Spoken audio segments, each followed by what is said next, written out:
Bismillahirrahmanirrahim. Assalamualaikum warahmatullahi wabarakatuh. My name is Fatin Adrianna Fitri, along with my group members, Farah Ratulfazira and Fatihah, are going to present an article entitled In Utero Exposure to Chlordecone Affects Histone Modifications and Activates LINE-1 in Cord Blood. So this is the flow of our presentation. I'll start with introduction and we will proceed with three main points of the article before we conclude. So first, it is postulated that exposure towards certain environmental factors during critical period of development and growth may have significant consequences on an individual's short and long-term health. So therefore, in human, the embryonic stage is the said critical period in which a global reprogramming event occurs to reset and establish new cell lineage in the developing fetus. The exposure to toxic substances during this time leads to profound changes in somatic and germ cells.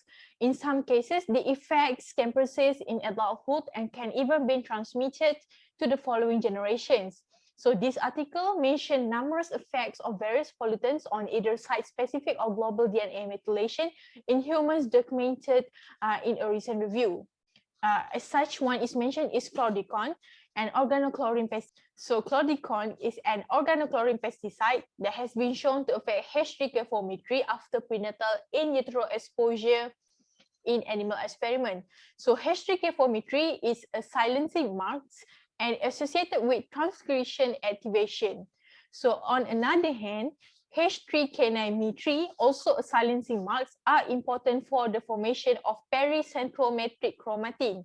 With abundance of repetitive of DNA, it plays a role in centromere function and chromosome segregation.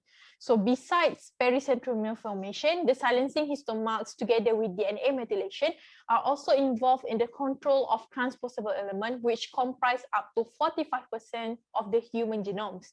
And the most active and most abundant mammalian retrotransposon of the transposable elements is the long interspersed element 1 or LINE-1 or L1. So the L1 parameter hypomethylation that occurs when cells are exposed to environmental pollutant and increased expression have been described in several cancers such as leukemia. So the aim of the study is to assess the epigenetic effects induced by in utero CD exposure on human male cord blood as well as in blood-derived K37 cell line.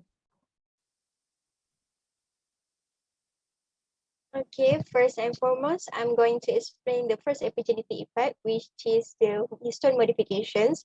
The distribution of histone modifications involve the modified level of histone 4 acetylation, H3K9 and H3K4 in newborns exposed to chlordecone in utero.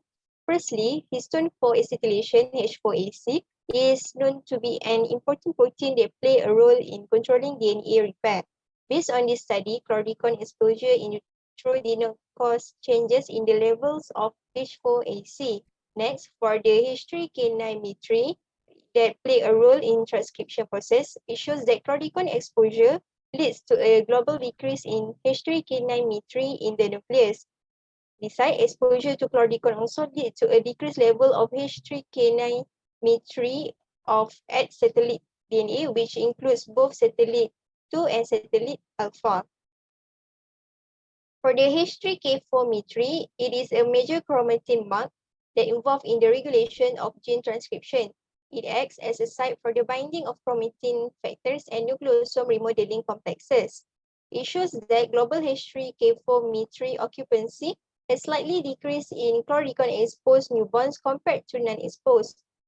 Moreover, the levels of H3K4 decrease at promoter of BRCA1 DNA repair associated genes, while H3K4 levels increase at RET proto-oncogene in human cord blood. Besides, for the affected region, mainly enriched in SP family transcription, estrogen receptor 1 and KMT2E. For estrogen receptor 1, exposure to chlordecone activates the estrogen receptor expression and induce the alteration of several target genes involved in immune response. Thus, exposure to chlordecone could interfere with the sensitivity towards infections. Furthermore, this study also reported that low-dose Chlordecone exposure may enhance the gene activation, while high-dose exposure to Chlordecone lead to a decrease in gene expression.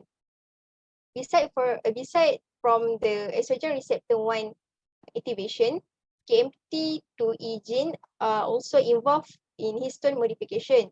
The decreased level of H3K4 at the KM2E gene promoter after Chlordecone exposure may contribute to a higher risk of genetic instability. Okay, next. In short, the histone modifications can be occurred due to the cellular response to Chlordecone-induced genotoxic stress. And furthermore, exposure in utero to Chlordecone causes a global decrease in H3K4 occupancy in BRCA1 gene and genes that are regulated by estrogen receptor 1, whereas H3K9 marks were mostly decreased in satellite 2 and satellite alpha genes. That's all from me.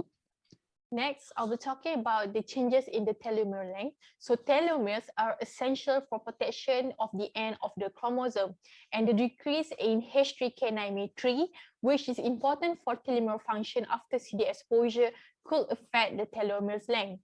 So the average telomere copies ratio is compared with a single copy gene denoted as TS in genomic DNA extracted from umbilical cord blood, shows that TS is increased by 1.7 times in exposed samples compared with the controls. So there are the list of the potential candidate genes involved in telomere length changes by altering the H3K4 occupancy, such as ATM, POD1, and PKIB. So thus, the data suggests that the telomere length was elongated in cord blood cells because of the long-term Chlordecone exposure.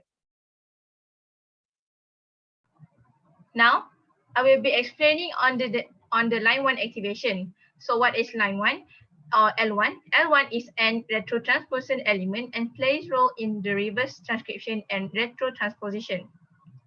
So what does the CD do to the L1 activation? So firstly, it can decrease the DNA methylation in L1. Hypomethylated DNA may lead to the genomic instability and DNA damage, which later can result to cancer. So based on the result, it is observed that 21.3% decrease in DNA methylation at CPG sites is observed. Furthermore, there is an association between the decreased DNA methylation and also increase in H3K4 occupancy will result to the activation of UID34 promoter transcription. The next point is CD exposure also can increase the H3K4 occupancy in L1. So from the data, it is observed that 16% of H3K4 increase in KE37 cells at 100 nanometer of CD exposure. However, there is a comparison experiment comparing the low dose and high dose of CD exposure. So the low dose is 100 nanometer and the high dose is 300 nanometer. So at high dose, it observed that there is a suppression of H3K4 on the L1. And lastly, CD exposure also can lead to the overexpression of L1, which increase the transcription of L1 retrotransposon sequences. Finally, for the conclusion, based on the data obtained from the study, Chlordecone can affect the DNA activity, which can lead to alteration in epigenetic marks, which regulates the gene silencing and also gene activation. That's all from us. Thank you.